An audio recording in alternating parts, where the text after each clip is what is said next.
Napansin mo ba kung paano nagbabago ang ating mga gawain depende sa panahon? Paano kaya ina-adapt ng mga hayop sa kagubatan ang kanilang mga sarili sa iba't ibang seasons? Tara, tuklasin natin.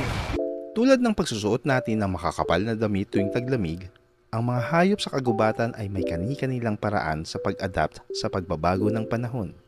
Ano kaya ang mga ito? Sa bawat season, ang forest animals tulad ng mga bear, foxes at deer ay nagpapakita ng kakaibang adaptations. Sa taglamig, marami sa kanila ang nagha-hibernate o nag-iipon ng taba para manatiling mainit. Pagdating ng tagsibol, inihahanda nila ang kanilang sarili para sa breeding season. Sa tag-araw, aktibo silang naghahanap ng pagkain habang sagana ang resources. At sa taglagas, marami ang nag-iipon ng pagkain bilang paghahanda sa mahabang taglamig. Paano kaya natin mas maiintindihan at mapapahalagahan ang likas na siklo ng buhay sa ating paligid? At paano natin ito mapoprotektahan? Alam mo ba na nagbabago ang diet ng mga hayop sa kagubatan depende sa season? Anong mga pagbabago kaya ang kanilang ginagawa para makasabay sa iba't ibang panahon? Tulad ng pagbabago natin ng ating kinakain base sa availability ng pagkain sa merkado, ang mga hayop sa kagubatan ay nag-a-adjust din ng kanilang diet depende sa season. Pero paano nila ito ginagawa? Sa tagsibol, kapag sagana ang mga bagong usbong na halaman, karamihan ng forest animals ay kumakain ng mga sariwang dahon at mga batang sanga. Sa tag-araw, marami sa kanila ang lumilipat sa mga prutas at berries na masagana sa panahong ito. Pagdating ng taglagas, ang focus ay sa pag-iipon ng mga nuts at mga ugat na makakatulong sa kanila sa taglamig.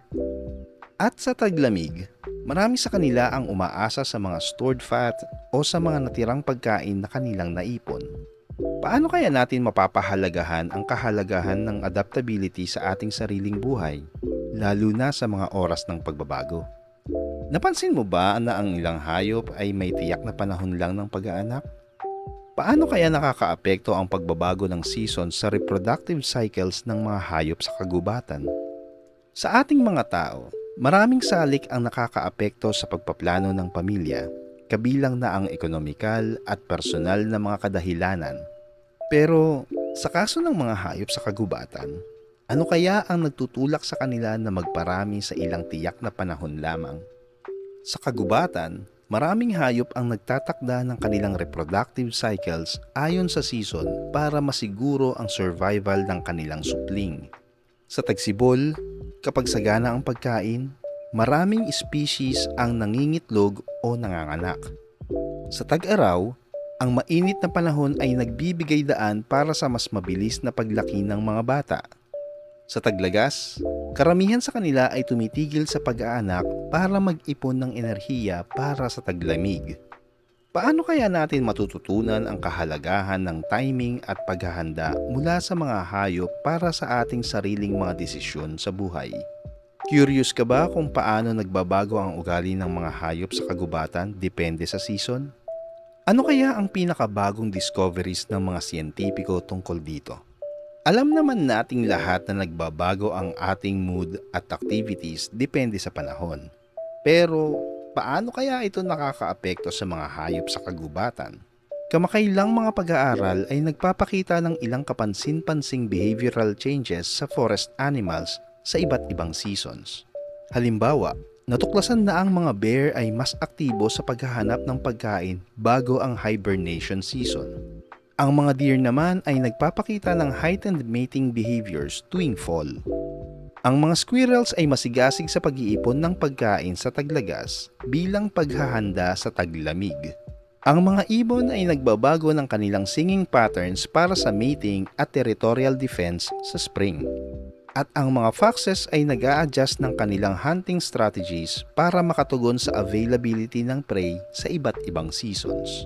Paano kaya natin magagamit ang pag-unawa sa natural na cycles na ito para mas ma-appreciate at maprotektahan ang ating wildlife? Naisip mo ba kung anong mga hamon ang hinaharap ng ating mga kaibigan sa kagubatan dahil sa mga pagbabago ng panahon? Ano kaya ang mga ito at paano ito nakakaapekto sa kanila? Katulad ng pagbabago ng ating mga gawain sa iba't ibang season, ang mga hayop sa kagubatan ay dumaranas din ng mga pagsubok na dala ng seasonal changes. Pero ano nga ba ang mga major challenges na ito sa kanilang conservation?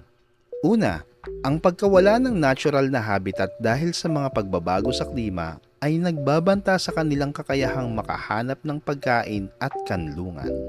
Pangalawa, ang pagbabago sa migration patterns at breeding seasons ay nagdudulot ng mismatch sa timing ng food availability.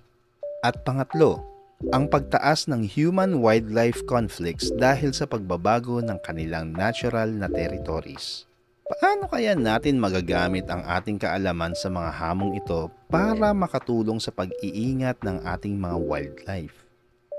Nagdagdag na naman tayo ng bagong kaalaman. Mag-subscribe at abangan ang mga susunod na pagtuklas.